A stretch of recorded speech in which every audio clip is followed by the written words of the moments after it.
Youth has to question everything. Youth has to be critical. Youth has to be aware. Youth has to be participating. इस democracy में youth को participate करना होगा.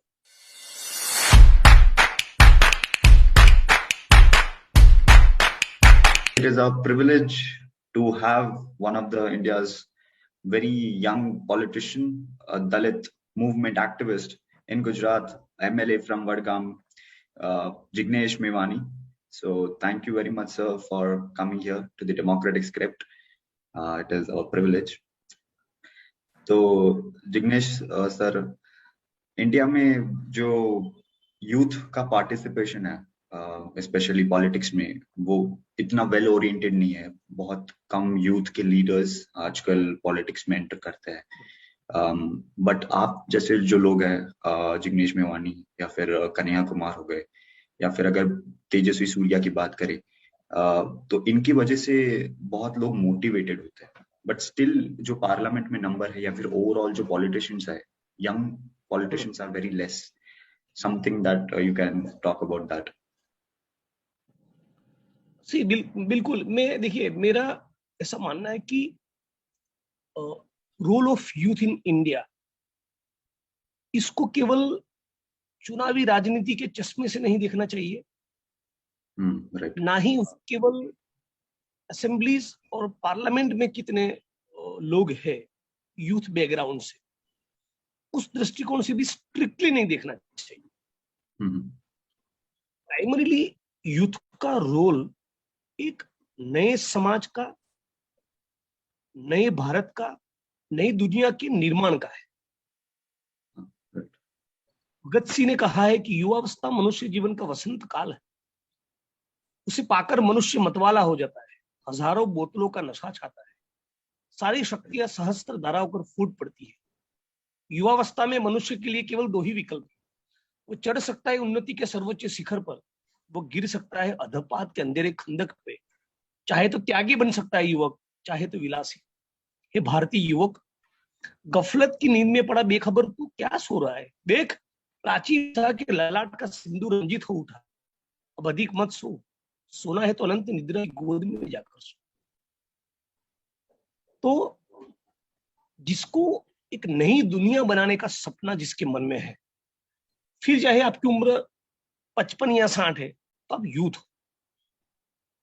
जिसके मन में क्रिएटिविटी भर भर की पड़ी है,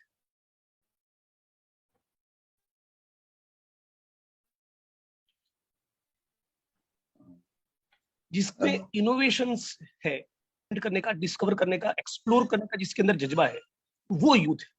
यूथ केवल नंबर या एज का मामला नहीं.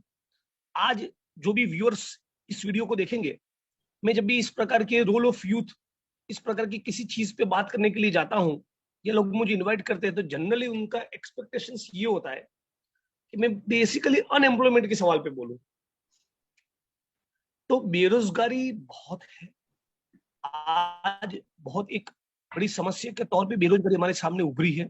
45 साल का रिकॉर्ड बेरोजगारी के सवाल ने तोड़ दिया. लाखों करोड़ लोग, इनफैक्ट मैं कहीं पढ़ रहा था, 30 करोड़ के करीब लोग भारत में बेरोजगार हैं. 30 करोड़.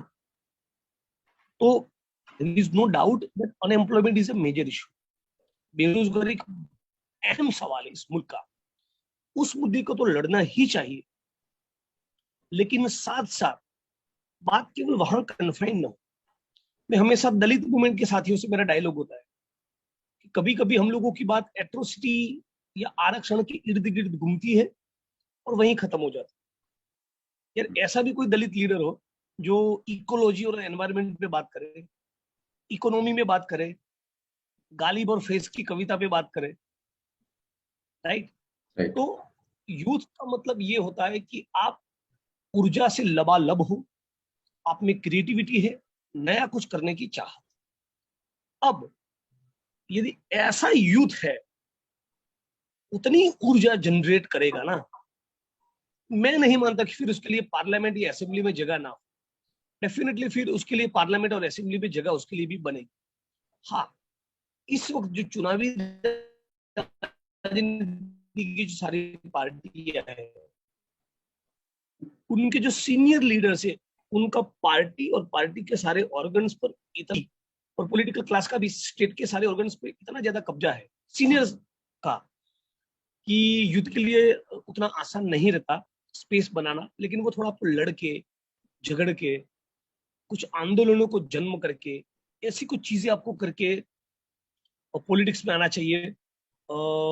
मैं अपना एक अनुभव शेयर करूं, जब पूना का आंदोलन हुआ उसके बाद राहुल गांधी जी ने मुझे मिलने के लिए बुलाया, फिर मैं उनको मिलने के लिए गया। उन्होंने कहा कि आगे क्या करना चाहते हो? मैंने बस मैं लड़ रहा हूँ, लड़ते रहेंगे, ये तो संघर्ष जनता का है, लोगों के लिए काम करते हैं, लोगों के लिए लड़ना है। बोला चुनाव लड़ो। मैं बोला I don't want to come into electoral politics, हमको चुनावी राजनीति में नहीं आना है। बोला कि नहीं आओ, I will be there with you. बोला हमको कोई पार्टी ज्वाइन नहीं करना है, कि नहीं तुमको करना चाहिए, राइट, मेन स्ट्रीम की पार्टियों को तुम जैसे लोगों की, तुम जैसे युवाओं की जरूरत है। तो बोला नहीं, अभी तो मैं इंडिपेंडेंट, फ्यूचर में किसी पार्टी का सोचूंगा, अभी इंडिपेंडेंट के तौर पे लड़ना चाहता हूँ। बोला तुम इंडिपेंडेंट एमएलए के तौर पे लड़ो, I will be rock solid with you, I will be guiding you, I will be protecting with you, I will be there for you. इस प्रकार के लोग बहुत कम हैं जो यूथ को एक स्पेस देना चाहते, राइट। मैं ऐसा मानता हूं कि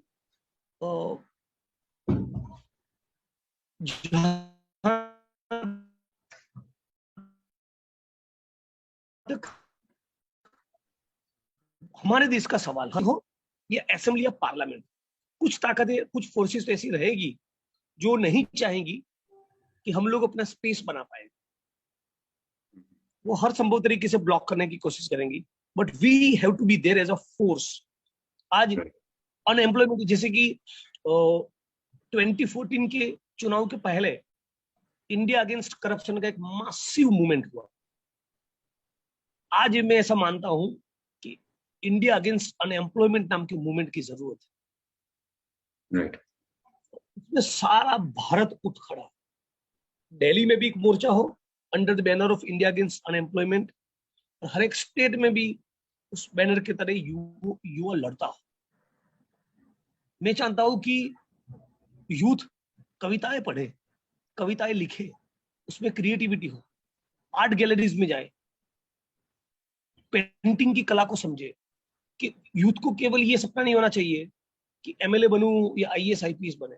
किसी यूथ को ये भी सपना है कि यार मुझे एंथ्रोपोलॉजिस्ट बनना है, मुझे आर्कियोलॉजिस्ट बनना है, मुझे सोशल साइंटिस्ट बनना है।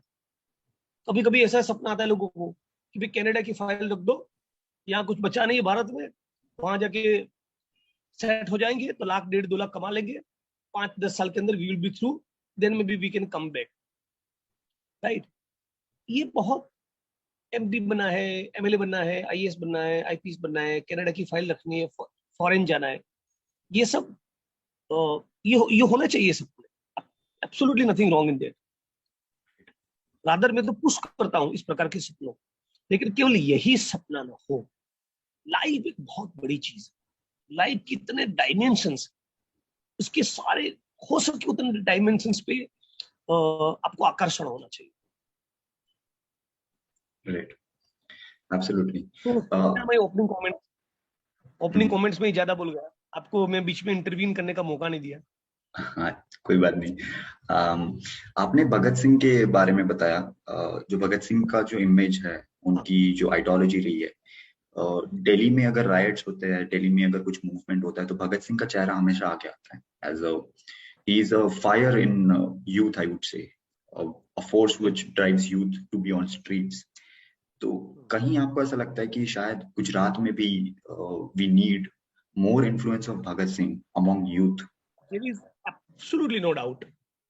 मैं मानता हूं कि भगत सिंह की इन्फ्लुएंस पूरे समाज पे होनी चाहिए, गुजरात में होनी चाहिए, पूरे देश में होनी चाहिए, और सारी पॉलिटिकल पार्टी के ऊपर भी होनी चाहिए। What do I exactly mean by it? Bharat का संविधान कहता है कि हमें धर्मनिरपेक्ष समाजवादी लोकतंत्र बनना है, we have to be a socialist republic, ठीक है। अभी अभी जिस प्रकार की सरकार है, उसके चलते समाज में कम्युनल डिवाइड खड़ा हो, हिंदू मुस्लिम भारत पाकिस्तान, हिंदू मुस्लिम भारत पाकिस्तान, उसके चलते पेट्रोल महंगा, बिजली महंगा, शिक्षा महंगी, हर चीज महंगी, राइट। हिंदू मुस्लिम भारत पाकिस्तान, हिंदू मुस्लिम भारत पाकिस्तान, उसके चलते समाज में कम्युनल डिवाइड खड़ा हो, हिंदू मुस्लिम भारत पाकिस्तान, उसके चलते डीजल महंगा, दाल महंगी, शिक्षा महंगी, चिकित्सा महंगी, दाल, सब्जी, किराना, एक एक चीज में महंगाई इतने चरम पर पहुंच गई है, जो जिस चरम पे बेरोजगारी पहुंच गई। लेकिन ये महंगाई और बेरोजगारी की बात युवा ना करे, उसके लिए एक सोची समझी साजिश के तहत, एक प्रोपेगेंडा के मैकेनिज्म के तहत रोज सुबह उसके व्हाट्सएप के ग्रुप में कुछ कम्युनल कंटेंट भेजा जाता है, राइट? उससे बचना, और उससे बचकर हमें किस प्रकार के भारत का निर्माण करना है, उसकी क्लैरिटी में Bhagat Singh can help a lot. यार वो आदमी 19 साल की उम्र में अछूत की समस्या, अनटचेबिलिटी पे निबंध लिखा है। 23 साल में फांसी चढ़ गया। मालूम है आपको, क्रांतिकारी जीवन के दौरान बड़ी मुश्किल से वो लोग जीते थे, चंदा कलेक्ट करके। उस जमाने में कहाँ कोई बड़े कंट्रीब्यूटर रहे होंगे, उनके पास तो कोई टाटा या बिरला था नहीं। वो जो छोटा मोटा चंदा आता था, उसमें से भी एक बार भगत सिंह अपने टीम के साथियों को, अपने कॉमरेड्स को, अपने कलीग्स को, क्रांतिकारियों को अंकल टॉम्स केबिन नाम की फिल्म देखने ले गए, राइट? यमुना में सबसे नौका विहार करवाया कि यार अभी फांसी के तख्ते पर तो झूलना ही है, आओ थोड़ा बोटिंग हो जाए, चांदनी रात है, right? He was that romantic, right? Bhagat Singh का नाम लेते थे बहुत बार कुछ युवाओं के मन में बम और पिस्तौल दिखते हैं। मुझे नहीं दिखता है, मुझे किताब दिखती है, मुझे किताब दिखती है। भगत सिंह के करीबी साथी थे शिव वर्मा, उन्होंने किताब लिखी है संस्कृतियां नाम की, राइट? फैबुलस बुक, मैं मानता हूँ वो महान महान किताब, महान पुस्तक है। उसमें वो लिखते हैं, ये जो मेरा शर्ट है ना, उसका यहां से ये भाग, एल्बो से नीचे का भाग यदि खत्म हो गया, घिस गया भगत सिंह का, और घुटनों के नीचे का पायजामे का पार्ट खत्म हो गया, तो वो पायजामे का, घुटनों के नीचे वाला पायजामे का पार्ट काटकर भगत सिंह यहां लगाते थे। लेकिन उस परिस्थिति में भी उसकी जेब किताब अवश्य हो, लेकिन उस परिस्थिति में उसकी जेब में किताब अवश्य रहती थी। That is Bhagat Singh. क्या लिखा है आज? मैं सारी पॉलिटिकल पार्टीज रिस्पॉन्सिबल है, सारी, आप नाम लो। जहां तक मजदूर की बात आती है ना, वो किस परिस्थिति में मजदूर जीता है,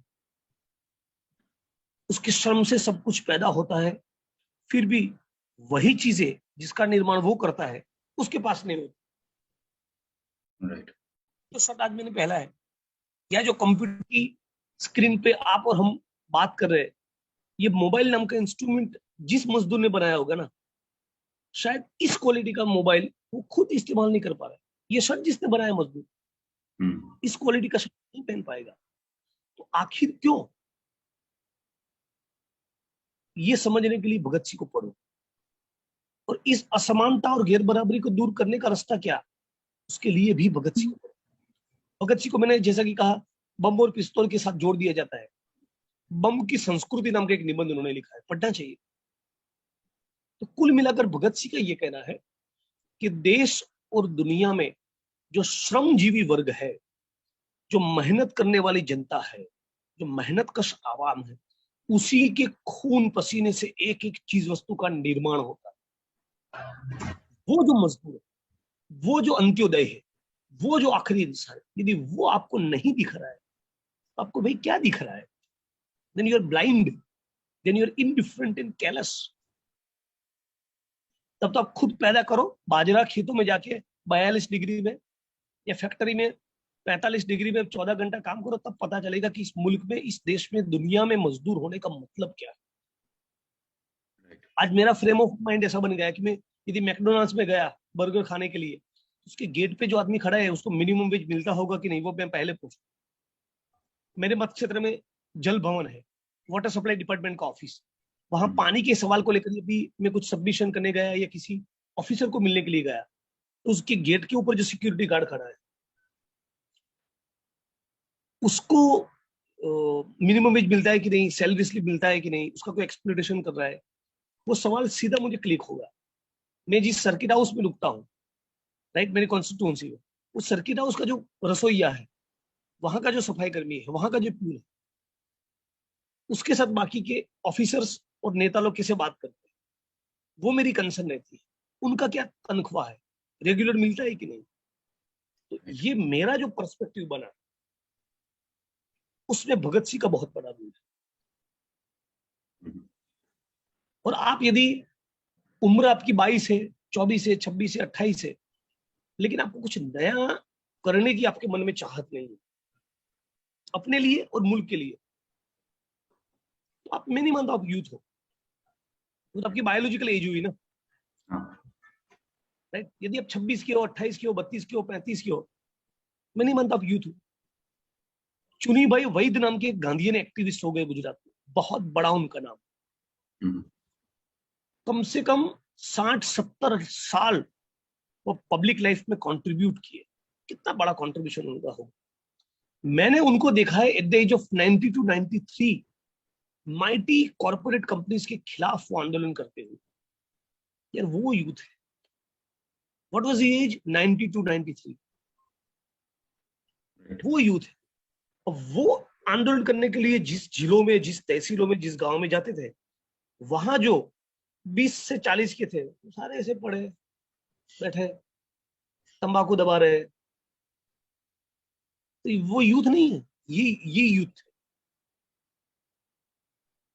राइट। जिग्नेश भाई, एक सवाल आता है कि जो कंटेम्पररी मीडिया है आज काफी वन साइडेड हो गया है, या फिर हम कह सकते हैं कि न्यूज शायद उनको डायरेक्ट नेताओं से मिलती है, उस पर आप कुछ बोलेंगे कि बिकॉज मीडिया जो है। रविश कुमार जी ने ये शब्द कॉइन किया कि गोदी मीडिया, तो ऐसे ही तो ये टर्म कॉइन नहीं हुआ है। ये मीडिया सचमुच गोदी मीडिया है, लेकिन समझना अब तमाम साथियों को, हमको, हम सबको ये है कि बेसिकली ये कॉर्पोरेट डेमोक्रेसी है, जिसको कॉर्पोरेट हाउसेस चला, जिसमें सबसे ज्यादा स्टेक कॉर्पोरेट हाउसेस का रहता है। तो इन्हीं कॉर्पोरेट घरानों का, कॉर्पोरेट कंपनीज का, कॉर्पोरेट हाउसेस का पूरा स्टेक सारे अखबार और न्यूज चैनल्स में है। तो वो उन्हीं का बाजा बजाते हैं। और उन कॉर्पोरेट के हितों के लिए काम करने के लिए मोदी जी आए हैं, तो बाजा उन्हीं का बजता है भाई। जितना मोदी जी को दिखा रहे हैं, उससे 100वां भाग का भी राकेश टिकैत को नहीं दिखा, उससे 100वां भाग का भी कन्हैया या मुझे नहीं दिखा, उसके 100वां भाग का भी जन आंदोलन के नेताओं को नहीं दिखा। तो ये इम्बैलेंस इंटेंशनल है, ये जानबूझकर किया गया है। और जानबूझकर इस्लामोफोबिया फैलाओ, ताकि इस मुल्क की गरीब मासूम जनता को, जो जो राजनीति को ज्यादा नहीं समझ पाती, उनके मन में पाकिस्तान, मुसलमान के खिलाफ एक खौफ बना रहे, ताकि वो महंगाई, भ्रष्टाचार, बेरोजगारी, पब्लिक हेल्थ पे क्या होना चाहिए, किस प्रकार का शिक्षा का मॉडल होना चाहिए, हमारे देश में, दुनिया में इतना इकोलॉजिकल एनवायरमेंटल डैमेज हो चुका है, उसको कैसे रिपेयर करें। पानी का सवाल, राइट, बहुत ही गहरा होने वाला है। नीति आयोग का रिपोर्ट करता है कि 2040 तक, आने वाले 20 साल में 80 करोड़ लोगों को पीने के पानी की किल्लत होगी। Are we concern about that? Answer is big no. Right. इन सारे मुद्दों को यूथ को उठाना चाहिए, और ये सारे मुद्दों के ऊपर जानबूझकर कॉर्पोरेट मीडिया बात नहीं करता। महंगाई से पाकिस्तान तबाह, कुछ न्यूज चैनल वालों ने बहुत दिनों तक ये चलाया। अरे भाई, महंगाई से पाकिस्तान तबाह है या नहीं हमको नहीं पता, हम महंगाई से तबाह है एक राष्ट्र के तौर पे, उसकी बात करो ना, उसकी चिंता करो ना, उसके ऊपर बहस हो, डिबेट हो, क्यों महंगाई इतनी बढ़ रही है, कैसे कम हो। तो गोदी मीडिया कॉर्पोरेट कंपनियों के पैसों से चलती है, और इसलिए अब आपको या मुझे आश्चर्य नहीं होना चाहिए हम सोशल मीडिया पे अपना स्पेस कैसे बनाए, और रविश कुमार जैसे साथियों के साथ कैसे खड़ा रहे, ये हमको सोचना है। जिग्नेश भाई, एक और सवाल आता है कि जब यूथ एक ऐसा पावरफुल फोर्स है कि अगर वो सड़कों पे उतरते हैं तो शायद सरकार भी गिरा सकते हैं, बट बिल्कुल हमने देखा है कि जब दिल्ली राइट्स हुए थे, सीए एनआरसी हुआ था, स्टूडेंट्स पे लाठीचार्ज हुए थे, जब प्रोटेस्ट बिल्कुल। हुआ और था। जामिया में अंदर घुसकर मारा। हाँ, आशी घोष हो गए जो। जामिया के हॉस्टल के टॉयलेट के अंदर जाकर बहनों के साथ, बच्चियों के साथ बदतमीजी करते हुए बालों से घसीट कर उनको निकाला है। तो राइट। और ये देखकर जो पूरे भारत के युवा वर्ग में जो आक्रोश होना चाहिए, अनफॉर्चुनेटली वो नहीं हो। अनफॉर्चुनेटली हम लोग सड़क पे उतरना भूल गए। उतना मतलब उतरते हैं लेकिन उतना नहीं जितना उतरना चाहिए।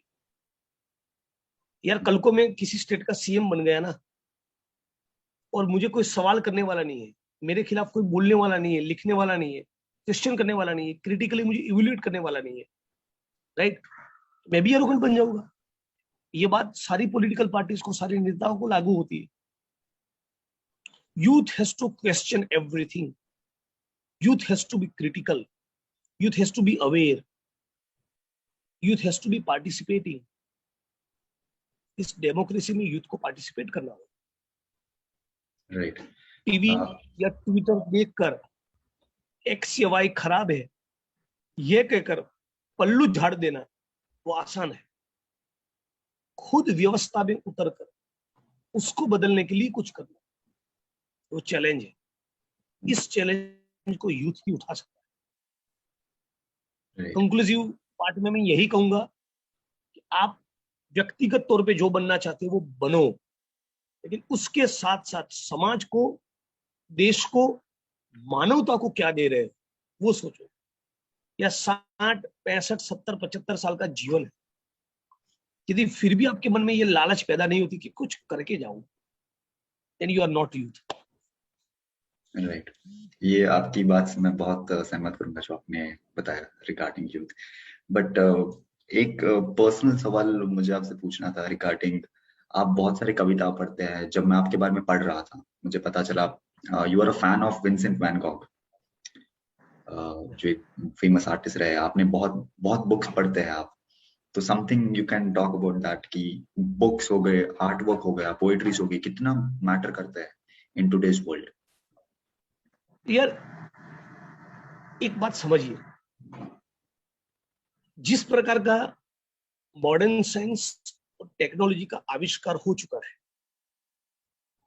मैं मानता हूं कि आने वाले कुछ सालों के बाद हम यदि चाहे एज अ मैनकाइंड, एक गुजराती या भारतीय के तौर पर नहीं, पूरी दुनिया यदि चाहे और वेल्थ डिस्ट्रीब्यूशन की, संसाधनों के डिस्ट्रीब्यूशन की एक बढ़िया ग्लोबल व्यवस्था खड़ी हो, ऑलरेडी हम उस मुकाम पर पहुंच गए कि किसी भी इंसान को इस पृथ्वी पर 4-4.5 घंटे से ज्यादा काम करने की जरूरत नहीं है।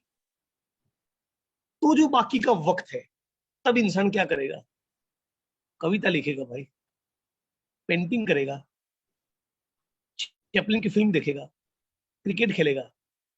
तो ये क्रिएटिविटी को एक्सप्लोर करने का मौका मिलेगा, राइट।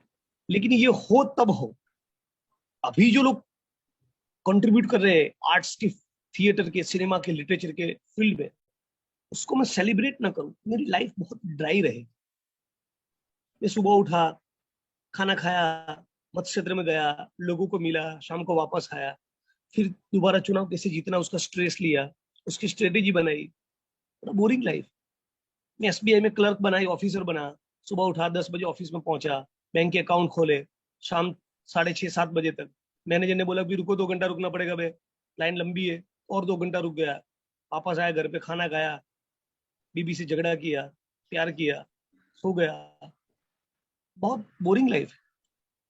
बिना कविता, बिना गजल, बिना शायरी, बिना cinema, theatre, without this various forms of arts, और life will remain dry. Life में कुछ तड़का लगाना है, कुछ चाम चाहिए। मैं मानता हूं कि ये सब होना चाहिए। और विंसेंट वैन गोग की लाइफ पे इरविंग स्टोन नाम के महान रिसर्चर राइटर ने लस्ट फॉर लाइफ नाम का जो किताब लिखा, that's his biographical sketch on Vincent van Gogh by Irving Stone, must read. बहुत ही मतलब मेरी लाइफ को बहुत इंपैक्ट किया इसके साथ। एक पेंटर इस इंटेंसिटी के साथ आपको उस कला में झोंक देगा, वो उसमें से आपको पता चलेगा। वो मोहब्बत भी किया तो पूरी इंटेंसिटी के साथ। वो एक क्लर्जी पादरी के तौर पे काम किया तो भी वही पैशन और इंटेंसिटी के साथ। वो पेंटिंग करना चालू किया तो उसी पैशन और इंटेंसिटी के साथ। जीवन, van Gogh's life is nothing but passion and intensity. आपको पर्सनली तमाम जो सुनने वाले देखने वाले साथी है, आज और आने वाले दिनों में उन तमाम को अपील करूंगा कि डू रीड, पक्का पढ़िएगा लस्ट फॉर लाइफ। यदि आप गुजरात से है तो गुजराती में उसका अनुवाद है सड़कता सूरजमुखी।